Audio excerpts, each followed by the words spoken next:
Pues bienvenidos a esta conferencia organizada por el Diploma de Mitología y Simbología. Tenemos el gusto de presentar a doctor Albert Soler,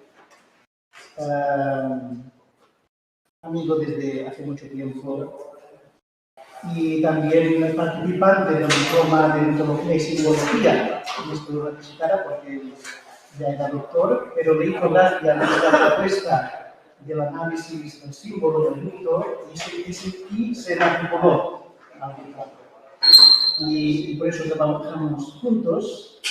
Y aunque él es profesor de literatura medieval catalana en la Universidad de Barcelona, que nos pudiera haber hablado de Ramon Llull y otros autores a los cuales él ha estudiado y se ha especializado, ha querido hacer una conferencia sobre el arquetipo del Apocalipsis debido a la emergencia climática y la pandemia que hemos sufrido hace poco, este clima de como pesimismo social que es interesante analizarlo simbólicamente.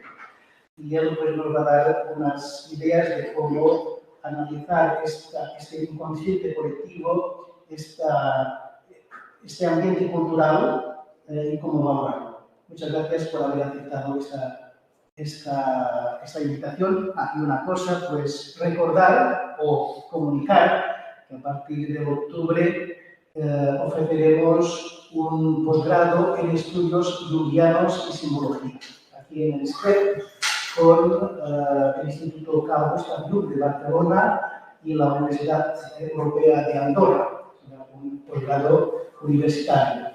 Ya sabéis, los que estáis acostumbrados a oír conferencias del diploma en mitología y simbología, que Carl Gustav Jung es uno de nuestros grandes referentes a nivel metodológico del estudio del símbolo, del estudio del inconsciente colectivo, del ambiente cultural.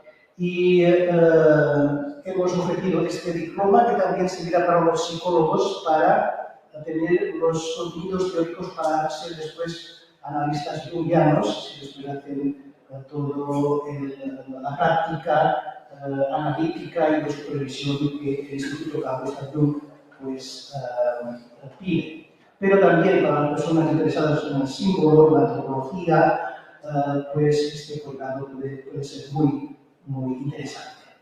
Ahora sí, paso la palabra a Albert Soler. Muchas gracias por la invitación, por estar aquí esta mañana, todos los asistentes, de todos los que verán la grabación. Hay una hoja volante con un texto que estaría bien que tuvierais. Los que estáis en casa, si tenéis un ejemplar de los Evangelios, os será útil también porque veremos un fragmento.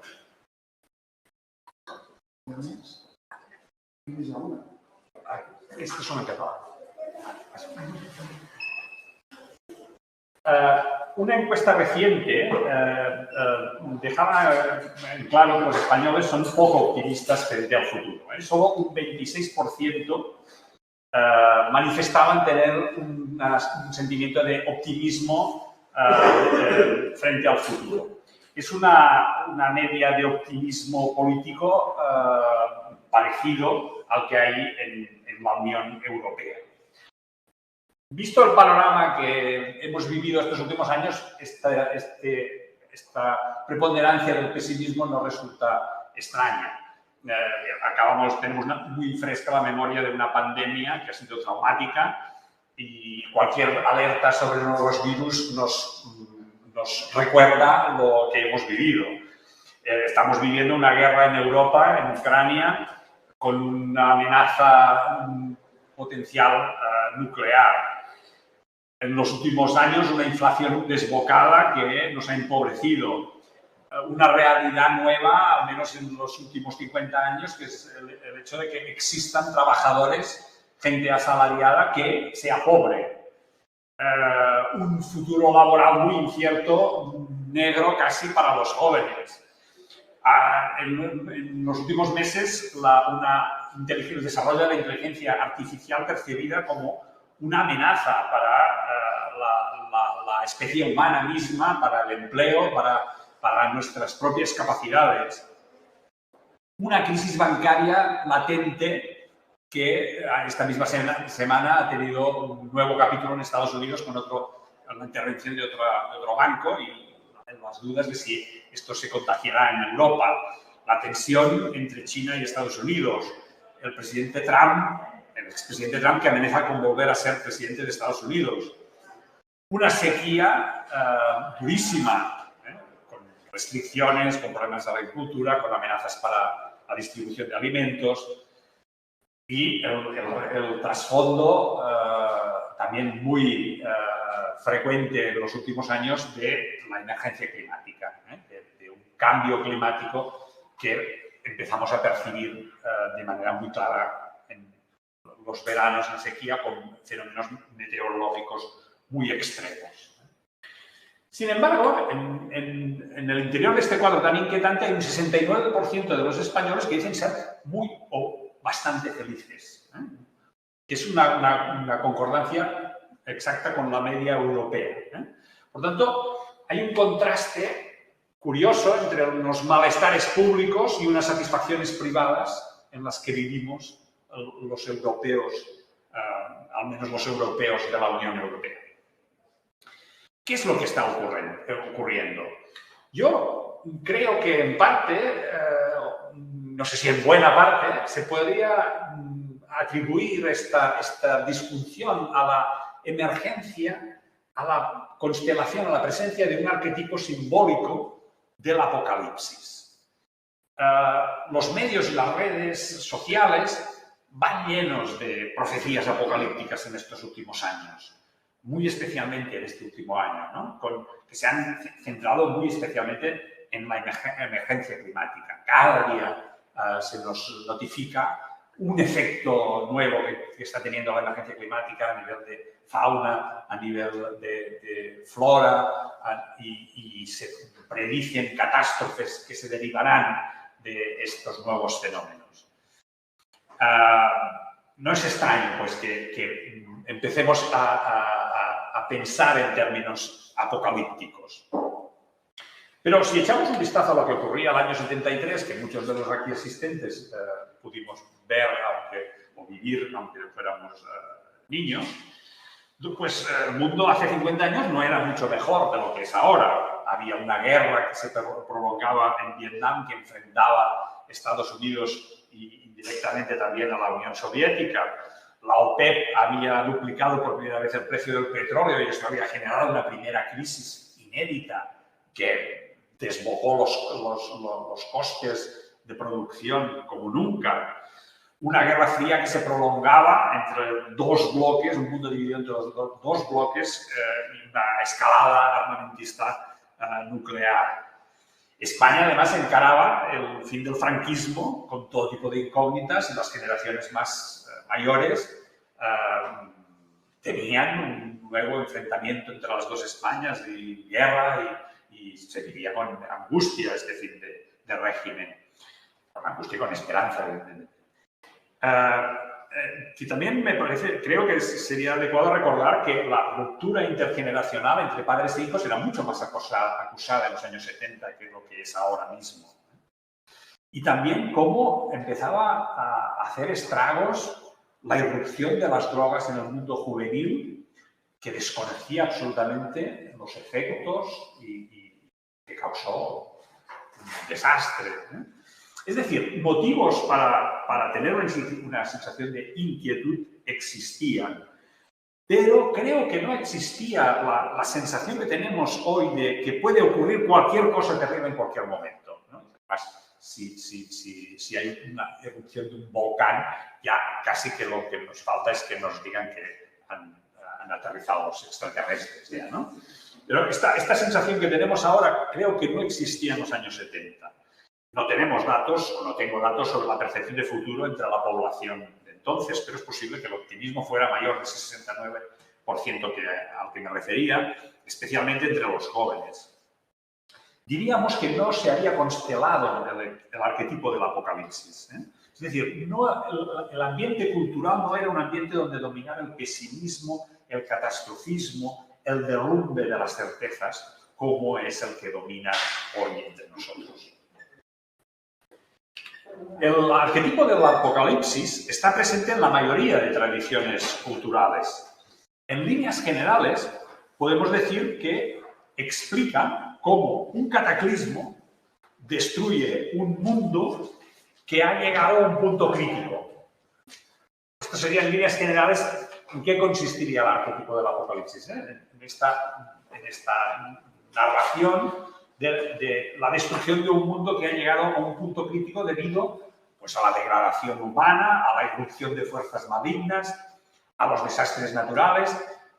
Sería lo que estamos viendo detrás de la emergencia climática, que la vivimos como un producto de esa degradación moral occidental del capitalismo, como una sobreexplotación interesada de determinadas industrias y como la manifestación en desastres naturales, ¿no? Pero también hay un segundo o un tercer elemento de este arquetipo del apocalipsis, que sería la emergencia de una nueva realidad a partir de ese cataclismo.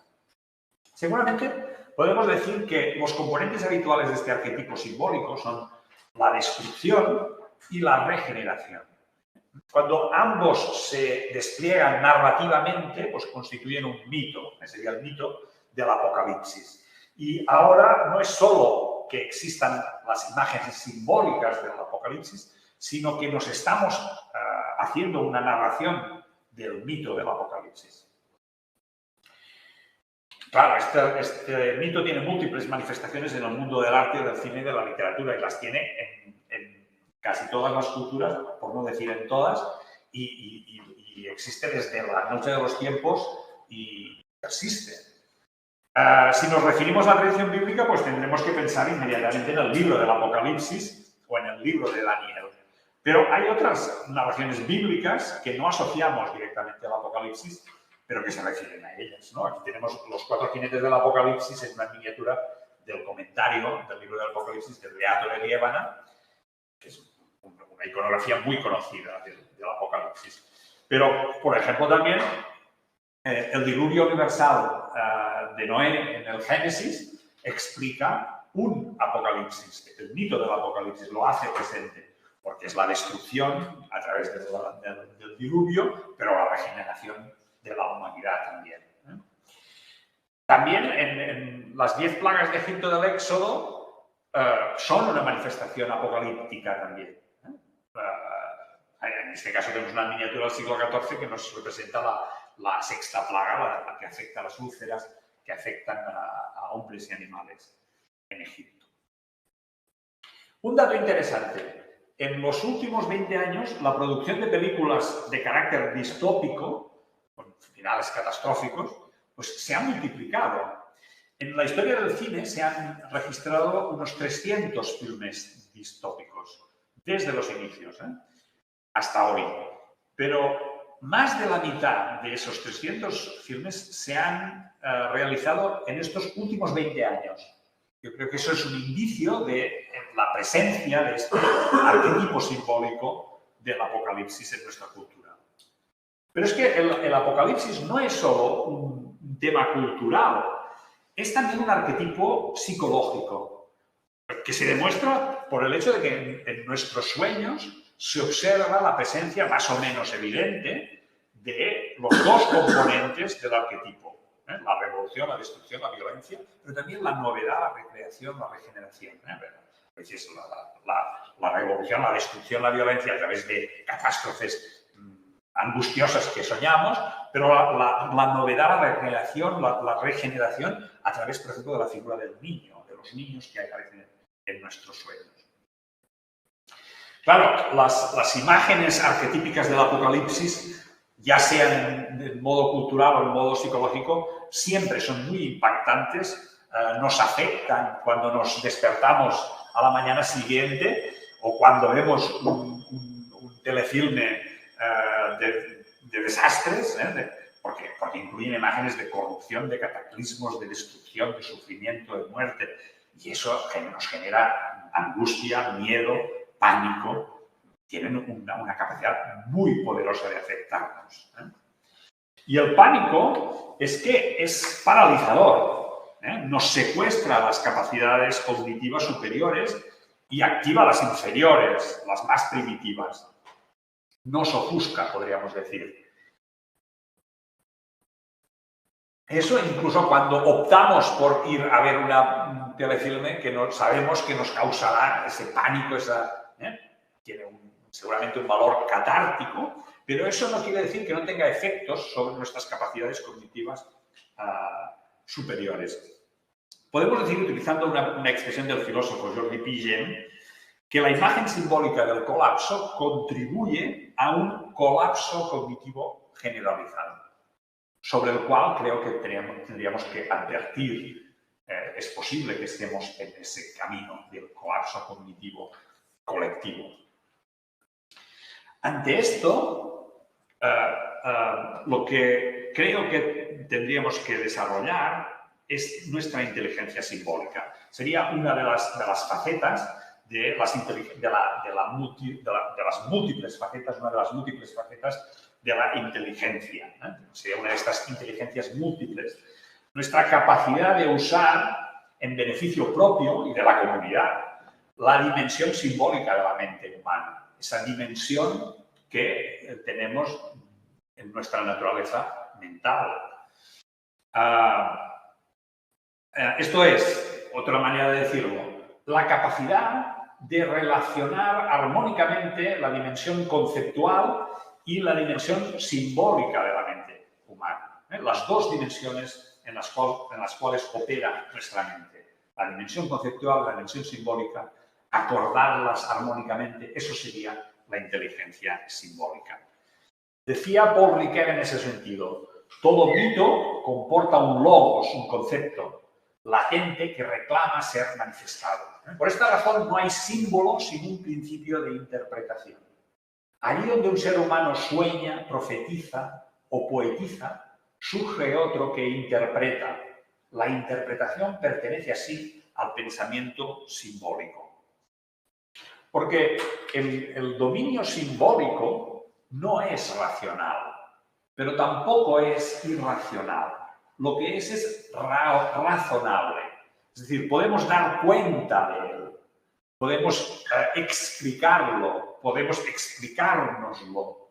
Cuando estamos haciendo esto, cuando no estamos simplemente viviendo en la dimensión simbólica, entonces estamos aplicando la inteligencia simbólica. Porque el hecho es que vivimos dominados por los arquetipos simbólicos, aun sin saberlo, y por los mitos, cuando no los iluminamos a través de la conciencia. Es decir, cuando perdemos de vista la dimensión simbólica de esos arquetipos y de esos mitos. Es decir, cuando perdemos de vista que un símbolo es una imagen que expresa algo distinto de lo que representa. Es decir, sería como esta imagen sería el dedo. El símbolo es el dedo que está señalando una realidad que está más allá del dedo mismo. Naturalmente, el dedo tiene todo el sentido del mundo, porque sin el dedo no sabríamos cómo apuntar a esa realidad que le trasciende. Pero si vivimos solo en el dedo, estamos poseídos por la imagen y no nos damos cuenta de lo que significa. Darse cuenta de lo que significa, eso es la inteligencia simbólica. Sin renunciar al dedo. Es decir, no es veo la luna y me olvido del dedo. No, tengo que tener presente que es el dedo el que me señala la luna. Eso sería la inteligencia simbólica. Pues en este sentido, el símbolo del Apocalipsis, el arquetipo simbólico del Apocalipsis o el mito, el que representa el colapso universal, en realidad querría explicar otro tipo de experiencia humana que la destrucción total que narra. Como símbolo estaría apuntando a otra cosa que lo que está explicando literalmente. Por eso Jung dijo, un símbolo es una intuición que no puede ser formulada todavía de otro modo o de una forma mejor. Porque los humanos, lo queramos o no lo queramos, vivimos en esas intuiciones que se nos formulan en imágenes y que intentamos, con las cuales intentamos expresar cosas que deberíamos llevar a la conciencia para no vivir condicionados por esas imágenes. Vivimos condicionados por esas imágenes y perdemos la conciencia de lo que son, tanto como si no sabemos interpretarlos. Mi hipótesis es que ahora mismo vivimos cada vez más dominados por ese arquetipo del Apocalipsis y no nos damos cuenta ni tenemos los instrumentos necesarios para proyectar la luz de la conciencia, porque la inteligencia simbólica no se trabaja a nivel social ni a nivel educacional, o se trabaja muy poco, o se está trabajando mal. El efecto de esa imagen arquetípica puede tener dos efectos. Uno sería la paralización, el repliegue, el pánico o la evasión, la ignorancia de los problemas reales que tenemos, ¿no? La despreocupación. Las dos cosas serían un efecto de ese arquetipo del Apocalipsis mal gestionado. Hay diversos estudiosos de la ecología y activistas ecologistas que han señalado cómo se ha vuelto de nociva esa imagen omnipresente del Apocalipsis. Un científico ambiental y geógrafo, muy conocido en Cataluña, pero también internacionalmente, que es Martí Boada, en una entrevista manifestaba hace poco: si no reducimos emisiones y ya no tenemos tiempo, es muy preocupante la situación. Pero en comunicación debemos ir alerta de no asustar. Etológicamente, desde el punto de vista del comportamiento animal, sabemos que si asustamos no mejoramos la actitud. Sobre todo en los niños, cuando les decimos que no tendrán futuro, no laboral, sino que no tienen futuro planetario.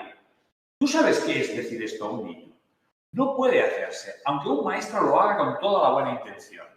Por eso tenemos esos adolescentes tan asustados como Greta Thunberg. Unos jóvenes que tienen mucho miedo. No podemos asustarlo.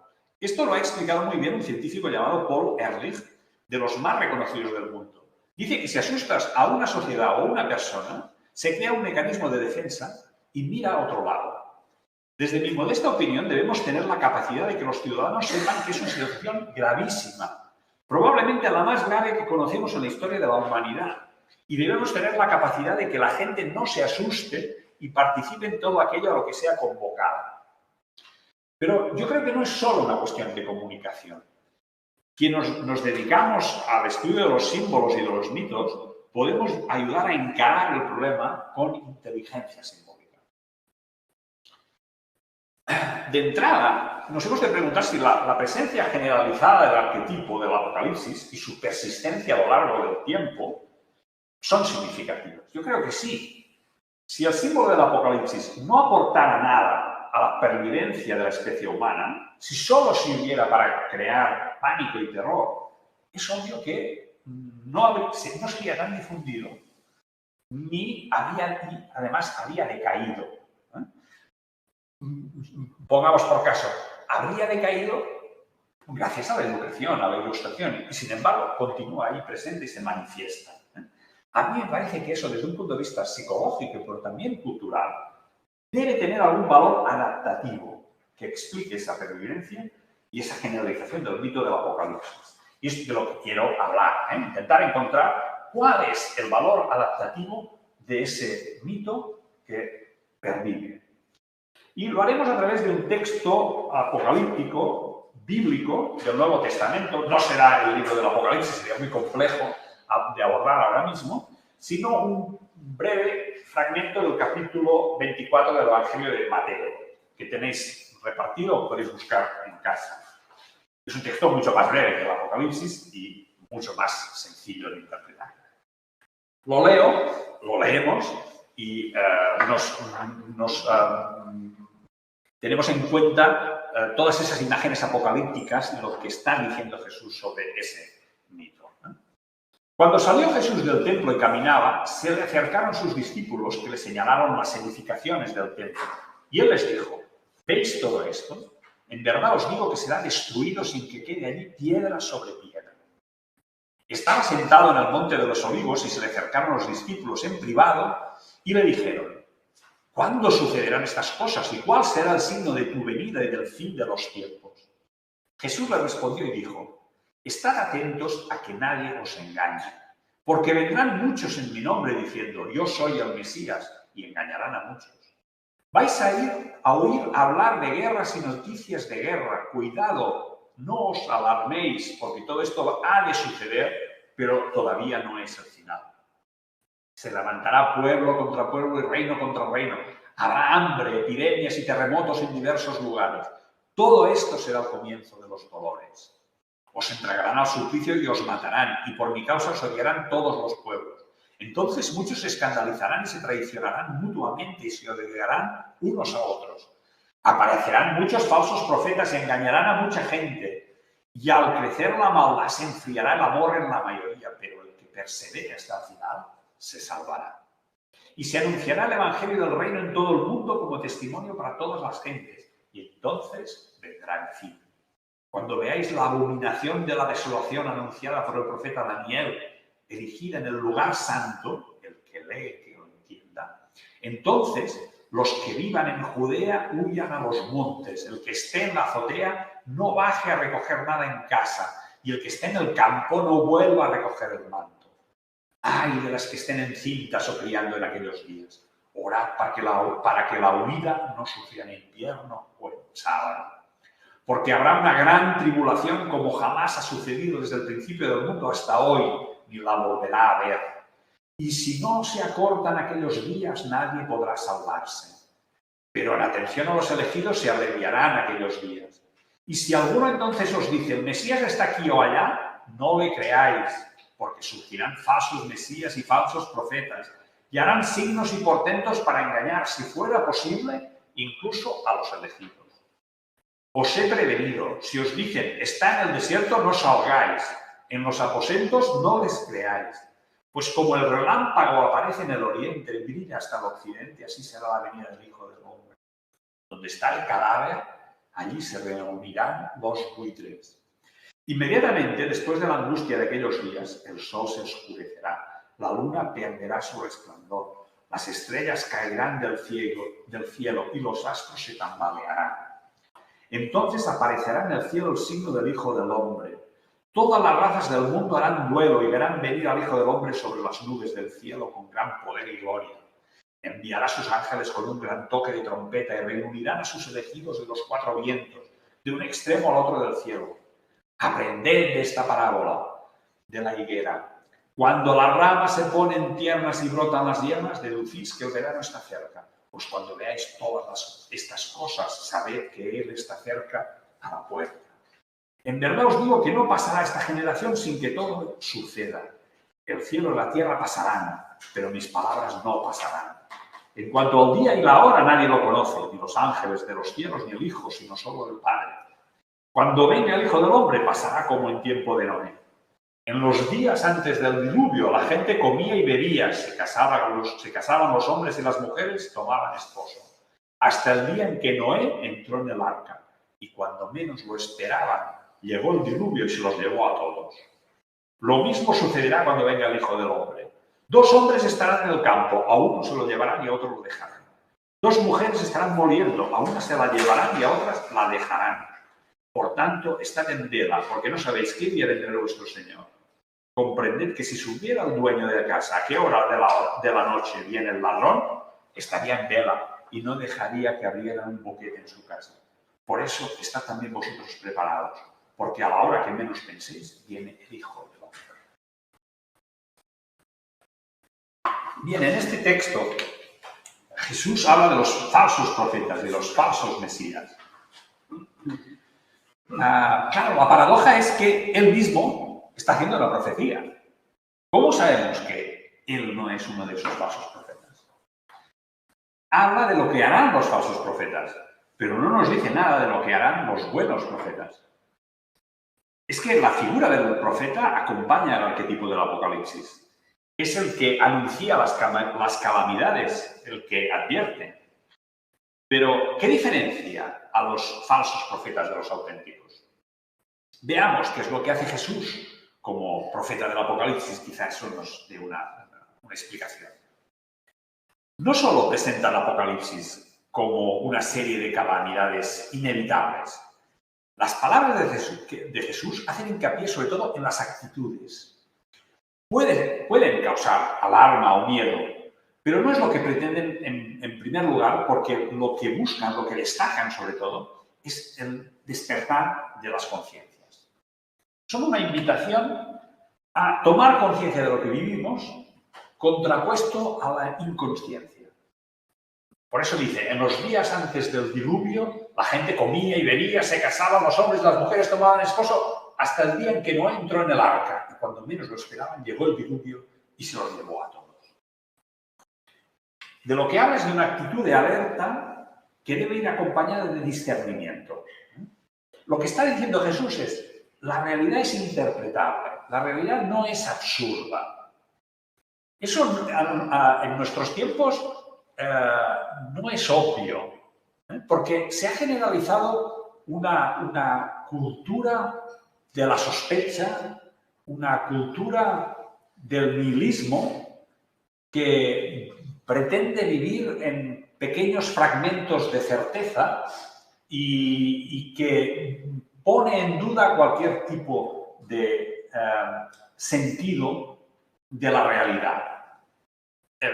Por eso, eso que, sobre lo que llama la atención el texto del Evangelio es sobre saber entender los signos de los tiempos. Lo que nos está diciendo es, podéis comprender, tenéis que comprender. A través de la conciencia podéis tomar conciencia, podéis interpretar la realidad. La realidad tiene sentido.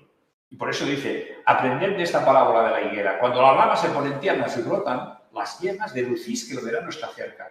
Pues cuando veáis todas estas cosas, sabed que Él está cerca a la puerta. Y fijaos que en el texto no solo se hace referencia a un conocimiento botánico, sino a un conocimiento de la experiencia. Y a una actitud de confianza en esa experiencia. Habéis visto que las higueras sacan ramas y se ponen tiernas y brotan las yemas. Pues confiad que eso está pasando. No es solo un conocimiento técnico, es un conocimiento también sapiencial. Porque el tiempo al que se refiere Jesús, pero el tiempo que vivimos, es un tiempo de engaños, es un tiempo de fraudes, de falsos profetas que pretenden enturbiarnos el conocimiento y el discernimiento, llevarnos a un colapso cognitivo. Somos profetas que se aprovechan del mito del Apocalipsis, que lo ponen al servicio de sus intereses, que fomentan ese colapso cognitivo. Yo creo que eso es de una gran actualidad. Es la confusión, la mentira sistemática que busca confundir, relativizarlo todo y esparcir ese nihilismo, convertirlo todo en absurdo. Frente a eso, lo que propone Jesús es conciencia. Velad, pues, o estad en vela. La prudencia. En cuanto al día a la hora, nadie lo conoce. El mismo Jesús, creo que podemos decir que se equivoca en su profecía. Dice, no pasará una generación, pero ha pasado más de una generación. Entonces, esa prudencia, no os obsesionéis por el día y la hora. Nadie lo conoce. Nadie. Eso es una manera de decirnos, la entera realidad no la conoce nadie. Nuestras realidades que conocemos tienen siempre ese carácter parcial. Por eso, confiar más allá. Confiar, el que persevere hasta el final se salvará. Esa confianza que tampoco es... no es una actitud ahora mismo que se difunda. Estamos, sobre todo en Occidente y el Oriente, opulentos, vivimos obsesionados por la seguridad. Una seguridad que es una falacia, porque no es nunca absoluta. pero viajamos pensando en la seguridad, vivimos entre rejas, llevamos mascarillas. Esa obsesión por la seguridad nos disuade de la confianza. Una confianza que es fundamental porque no viviríamos si no tuviéramos confianza. Porque aunque no lo sepan, siempre estamos haciendo actos de confianza. Pues Jesús lo que está proponiendo aquí es que esa actitud de confianza sea predominante, que esa actitud de confianza esté por más allá de la actitud de la búsqueda de la seguridad. Porque sí, Jesús nos dice, habrá tribulación como nunca, pero hay que afrontarla con conciencia, prudencia, discernimiento, confianza. Por tanto, diríamos, el buen profeta es el que no se limita a anunciar calamidades, sino es el que despierta las conciencias. No es el que aterroriza, sino el que anima a las personas a transitar de una realidad a otra. Si utilizamos un término muy de moda, el buen profeta no paraliza a las personas, sino que las empodera. Lo que pasa es que este empoderamiento no es el empoderamiento del poder, de la seguridad, sino que es el empoderamiento de la prudencia, del discernimiento, de la confianza. Claramente, creo que podemos decir que en la situación actual nos sobran falsos profetas y necesitamos más profetas de verdad. Este texto apocalíptico del Evangelio, más allá de si lo lee una persona creyente o no, más allá de las imágenes apocalípticas que contiene, de lo que habla, aquello a lo que apunta, el dedo apunta a una experiencia de cómo los humanos transitamos de una realidad a otra, a través de esa experiencia de la muerte y el renacimiento. Y continuamente estamos haciendo esta experiencia, porque toda nuestra vida es un tránsito desde la gestación al nacimiento, desde el niño acabado de nacer al niño que crece, al adolescente, al joven, al adulto, al viejo. Estamos en tránsito. Es de esta experiencia de la que habla. Es de la experiencia de la contingencia, de la destrucción, del sufrimiento, de la muerte.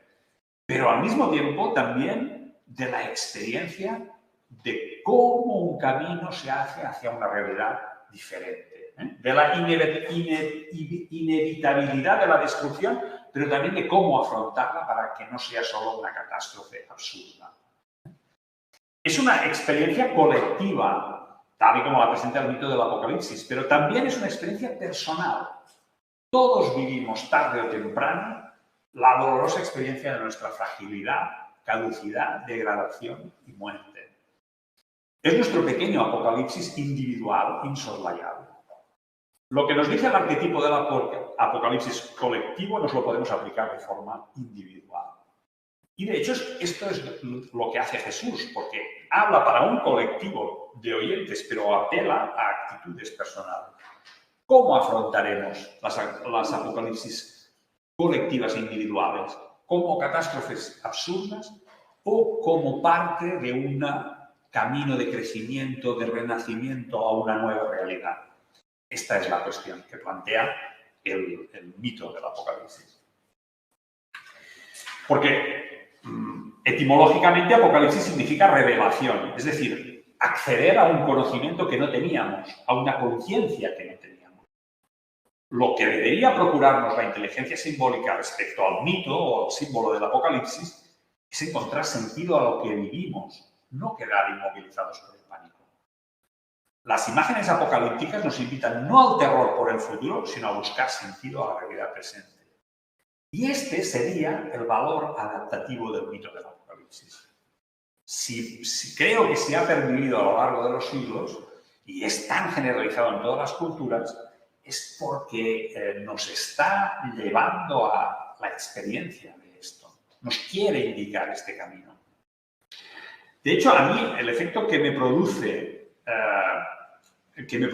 los mitos apocalípticos que se resuelven en distopía, es decir, con fines catastróficos que no lleven a ninguna parte, que son muy frecuentes en el cine, a mí, en vez de llevar a finalizar en una utopía, que creo que son los mitos apocalípticos más antiguos, creo que son manifestaciones de una inteligencia simbólica nula, de culturas como la nuestra, como la occidental, que han quedado atrapadas en una visión unidimensional de la realidad.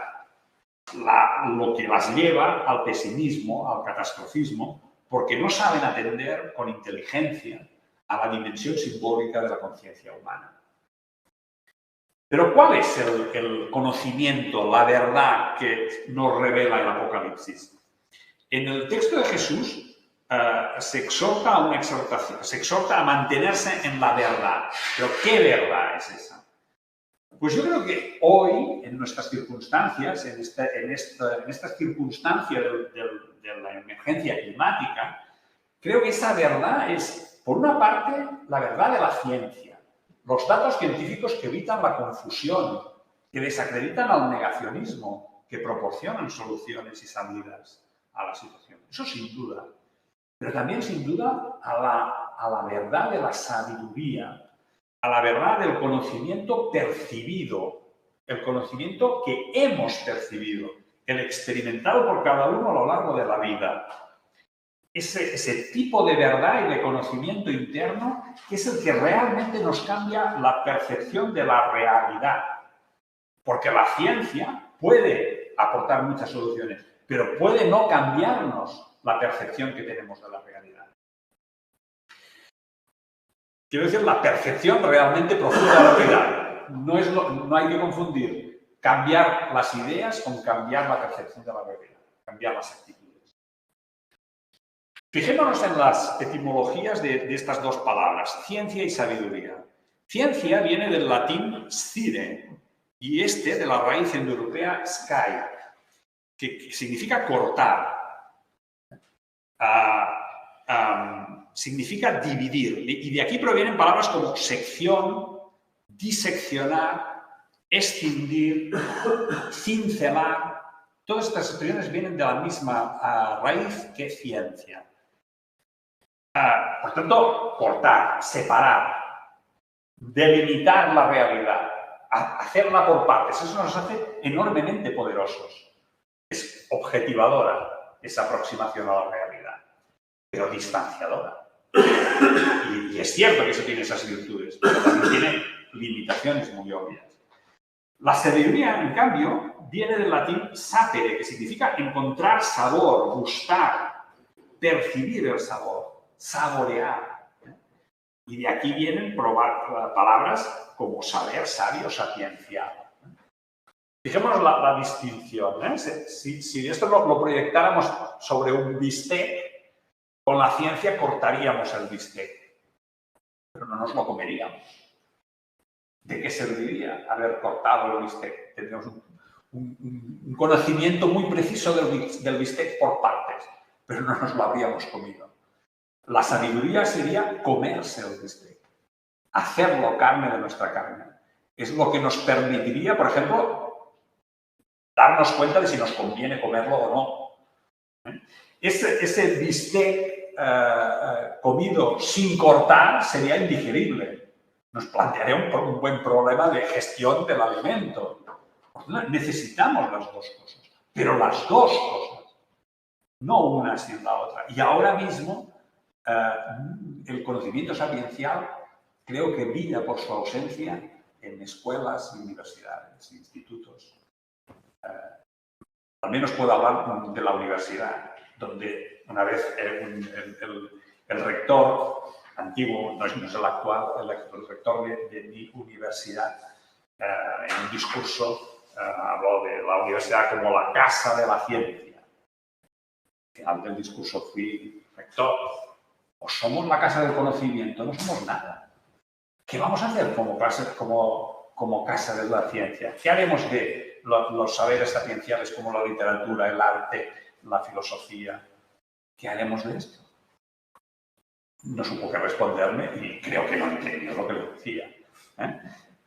No, está todo enfocado al conocimiento científico. Es cierto, el conocimiento científico hay una idea muy de fondo. El conocimiento científico es el que nos va a salvar de la catástrofe climática. Bueno, quizás sí, pero no habremos cambiado las actitudes. Repetiremos los problemas. Por tanto, esa saber sapiencial, esa sabiduría, hay que cultivarla. Y hay que cultivarla en los niños, en los jóvenes, en los mayores. Y se cultiva a través de la inteligencia simbólica. ¿Por qué? La inteligencia simbólica tiene más que ver con la sapiencia que con la ciencia. ¿Necesitamos más conocimientos científicos? Sin duda, y más innovaciones técnicas. Pero solo con conocimientos científicos e innovaciones técnicas no saldremos adelante. Porque necesitamos madurar como especie y como individuos, ser más sabios, una sabiduría que nos procura el trabajo con los símbolos y los mitos. Muchas gracias por vuestra atención y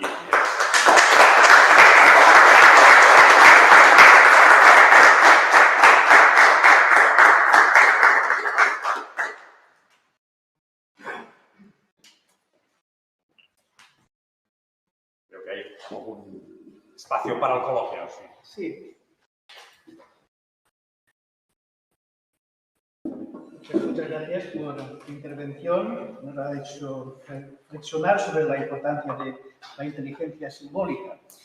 Y sí me asociaba cuando tú estabas hablando sobre un artículo que tiene Carl Gustav Jung sobre la visualización de los ovnis en su época, que él murió en el 61, eso.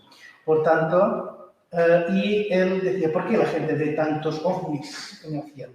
Tenía una visión más de análisis psicológico.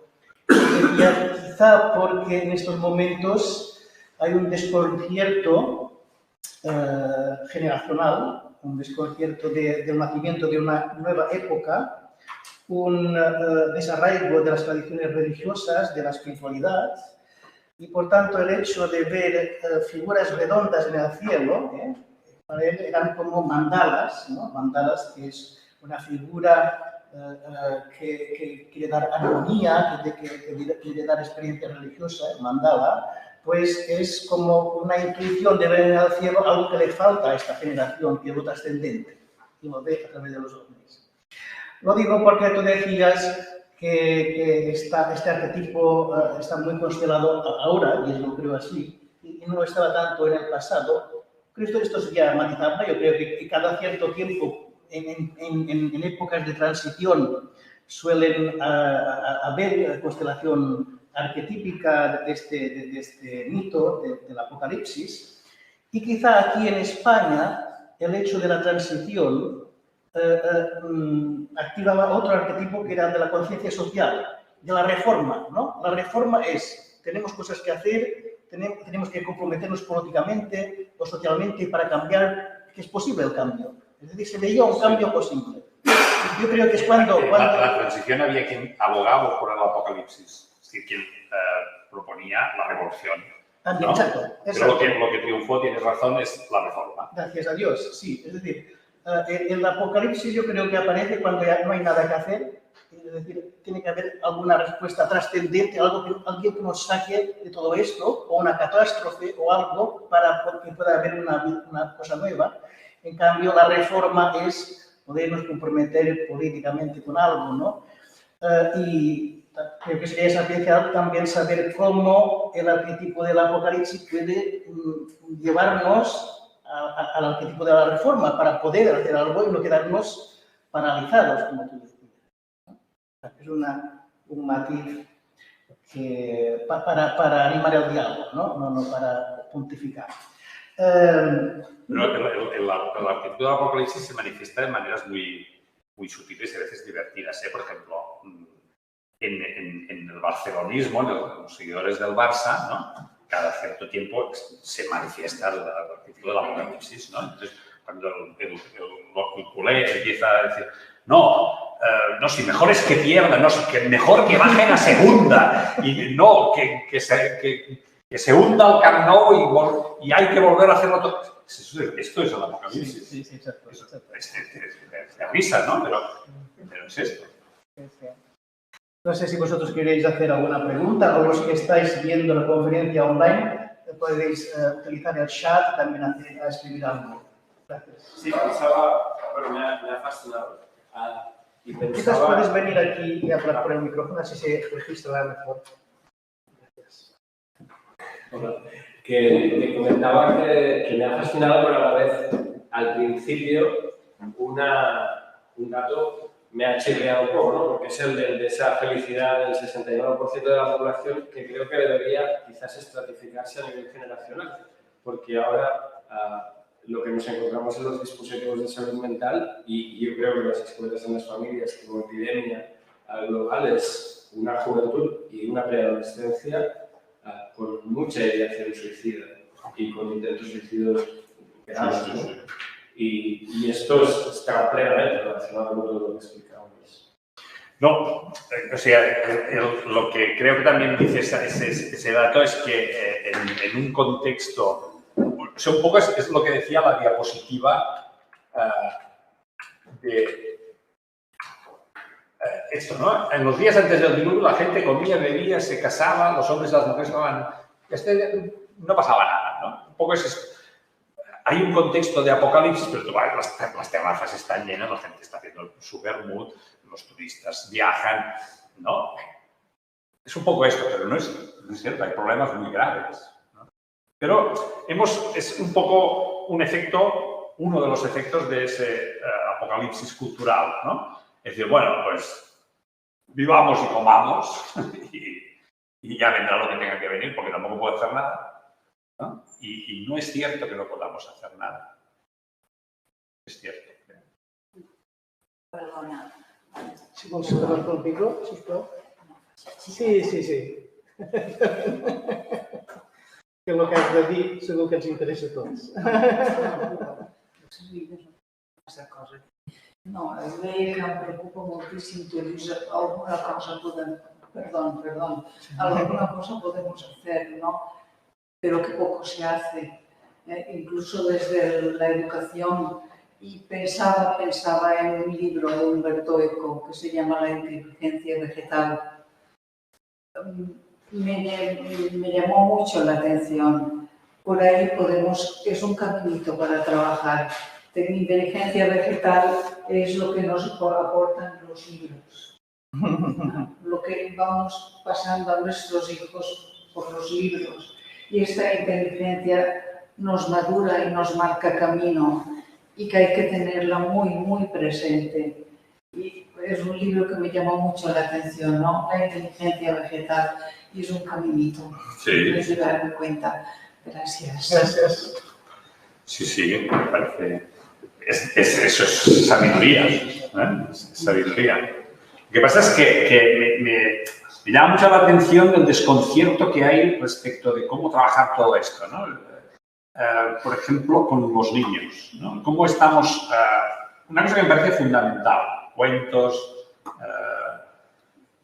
historias, leyendas, todo lo que son expresiones del inconsciente colectivo, ¿no? Cuentos tradicionales me refiero, ¿eh? No sabemos cómo trabajarlas. La última moda, vamos a cambiarlas, ¿no? Vamos a cambiarlas sin tener ninguna inteligencia simbólica, sin saber cómo funcionan los símbolos, ¿no? Hoy, por ejemplo, que coincide con la coronación del rey Carlos III, ¿no? No podemos explicar cuentos donde haya reyes. Muy bien, no expliquemos cuentos donde haya reyes, porque no nos gustan los reyes. Estamos escondiendo un símbolo. Estamos dejando indefensos a los niños frente a ese símbolo. Hay que darles una formación. Tienen que saber lo que representa simbólicamente el rey, precisamente para que no le coloquen un rey que no quiera, para no quedar atrapados por el símbolo literal del rey. Y como esto, tantas otras cosas, ¿no? Es decir, vamos a racionalizar, siempre es parte, yo creo, de una tendencia, vamos a racionalizar los símbolos o la literatura, No es racional, es razonable. Ya te lo dice el propio libro, cuentos políticamente correctos. Correcto, sí, claro. Esta es otra, ¿no? Esta es otra. Tenemos que revisar toda la literatura porque está llena de cosas incorrectas. ¿Qué quiere decir? Que Ulises transite por todo el Mediterráneo y Penélope se tenga que estar en su casa tejiendo. ¿Qué estás diciendo? Esto es un símbolo. ¿Cómo se te ha ocurrido leer esto literalmente? Sí. O eliminemos los textos apocalípticos, porque somos un desastre, que nos hacen miedo, eliminemos. Y no hacemos este esfuerzo, por ejemplo, que has hecho tú, de intentar hacer razonable y cómo nos puede ayudar a descubrir este arquetipo que existe y, por tanto, que tenemos que gestionarlo, digamos, para que nos ayude en vez de que nos paralice, ¿no? Pues que además lo que va pasando, lo que vemos más claramente, es que cada vez que queremos ser más racionales, acabamos siendo más irracionales, ¿no? Porque hay aquí un... Sí. Tenemos una pregunta online de José María Cortés Martí. ¿El relato apocalíptico se puede interpretar como un mecanismo de control social?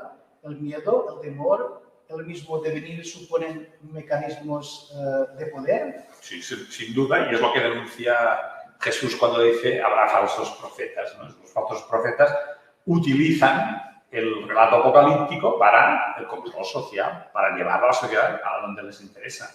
Por eso la inteligencia simbólica no consiste en eso que decía ahora Tony, ¿no? Que es decir, no hablemos de catástrofes porque tenemos miedo, sino en entender de qué estamos hablando cuando hablamos de catástrofes.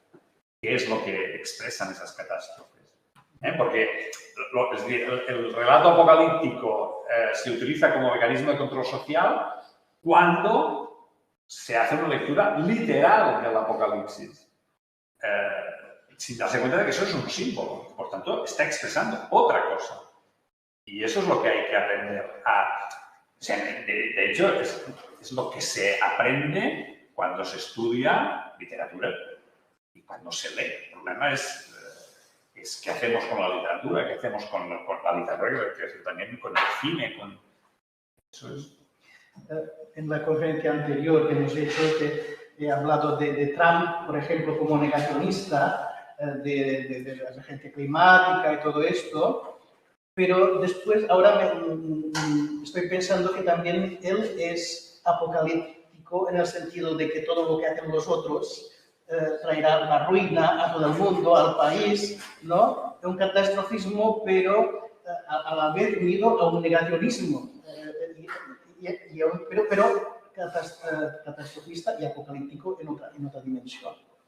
Nuestras figuras como Trump o como Putin, ¿no? Lo que encarnan es el símbolo, el arquetipo simbólico del anticristo. Aquí habría un trabajo. Claro, el anticristo también se sitúa dentro del apocalipsis. Sí. Y aquel expresidente de Rusia que dice: no os preocupéis por la emergencia climática, sino por una posible guerra atómica, para asustar, para bloquear y por tanto para no hacer nada y un poco escucharlos a ellos, ¿no? Y que tendrán sus razones también, pero desde otro punto de vista, desde el diálogo, desde ver sus razones que pueden tener en el conflicto, pero no desde el miedo y desde el apocalipsis. Por eso creo que la situación es gravísima, sin duda. ¿Qué podemos hacer? Hombre, yo creo que podemos hacer muchas cosas a niveles muy distintos, científico, técnico, social, de activismo social, de activismo ecológico, sin duda, defender muchas cosas. Pero a un cierto nivel hay que actuar que es al nivel del cambio de las actitudes y de las mentalidades. Esto es más complicado, lo más complicado. Se hace a través de la educación, pero no solo, se hace a través también de las familias, se hace a través... Y esos cambios, para eso requiere tomar conciencia. Por ejemplo, tomar conciencia de nuestra obsesión por la seguridad. La seguridad fomenta el miedo. La confianza nos quita el miedo. Y claro, acabamos de vivir un ejercicio intensivo de miedo y de seguridad, de cerrarnos en casa, de no interrelacionarnos. No. Pongamos que estuviera justificado eso, como que sí, pero se ha llevado a un extremo que nos han hecho un experimento. Nos han hecho un experimento para inculcarnos ese patrón. Seguridad, miedo, defensa.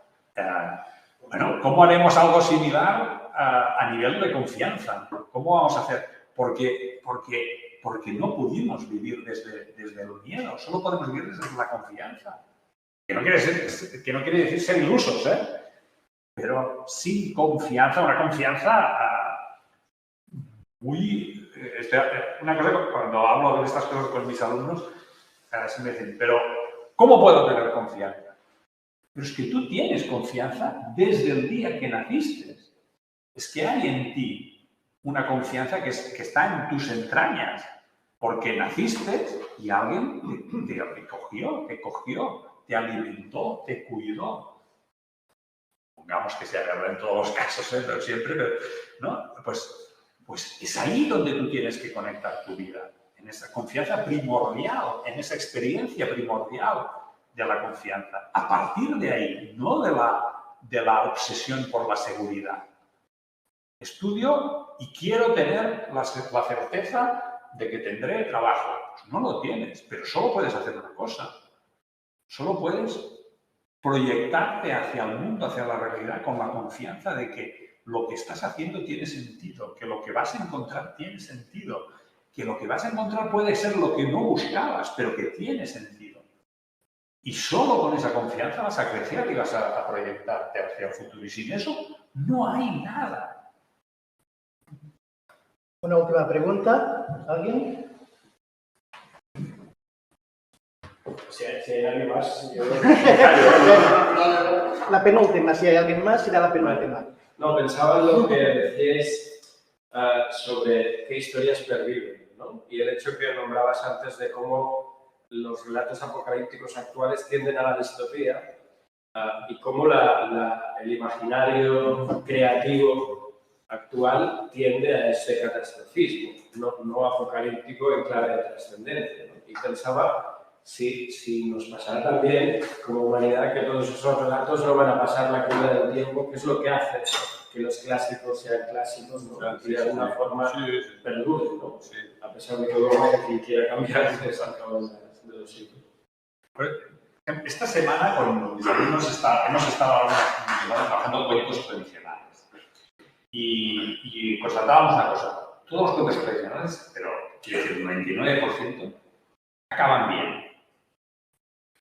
Primera conclusión, son todos unos ilusos que quieren que nos creamos que la vida es buena y feliz.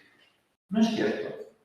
No es una cuestión de ilusión. Hay ahí un esfuerzo adaptativo, una necesidad de transmitir a las generaciones que vale la pena pasar por lo que se pasan los protagonistas de los cuentos, que son cosas políticamente incorrectas, son abandonados en el bosque, comidos por lobos,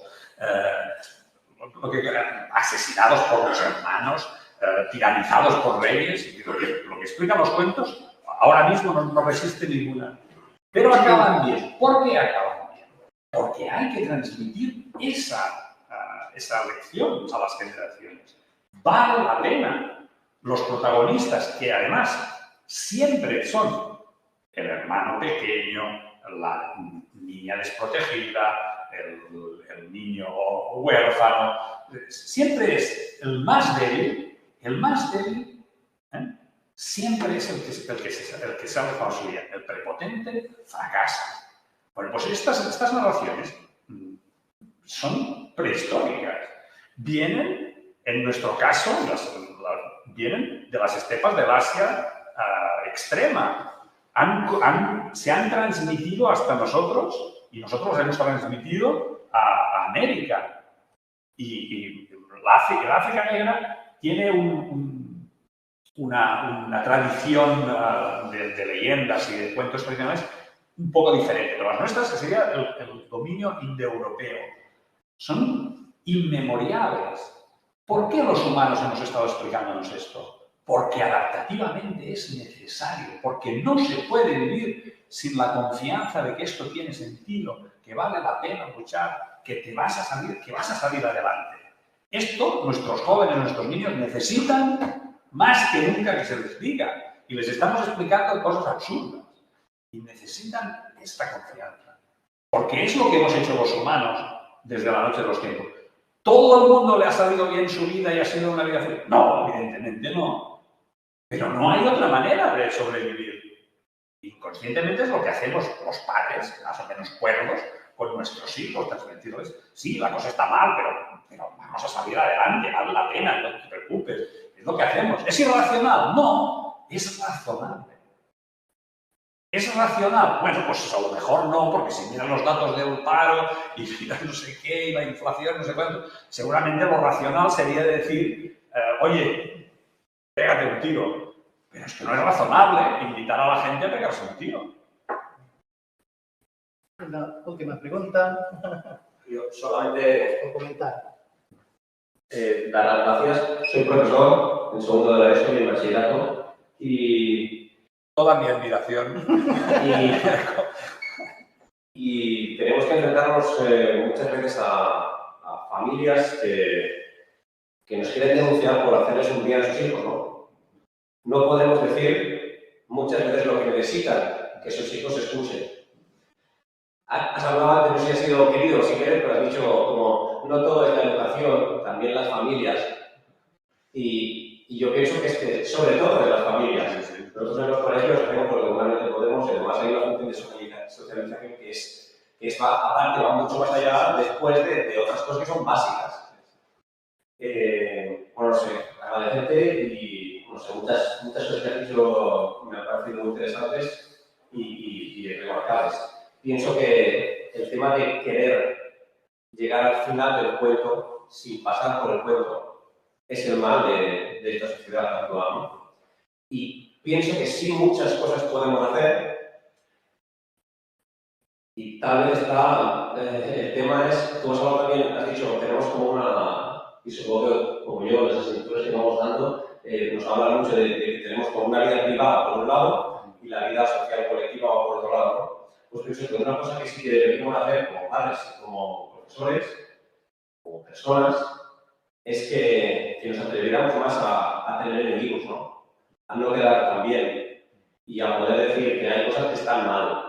No solo buscar lo que está bien, porque está muy de moda buscar todo lo que está bien. Y todo está bien y parece que todo es fantástico y maravilloso.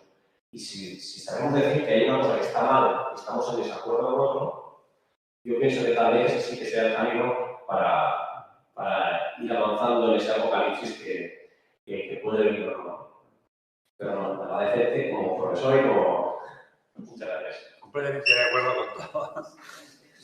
Creo que ha sido una buena síntesis y un buen final para esta conferencia. Muchas gracias. Gracias.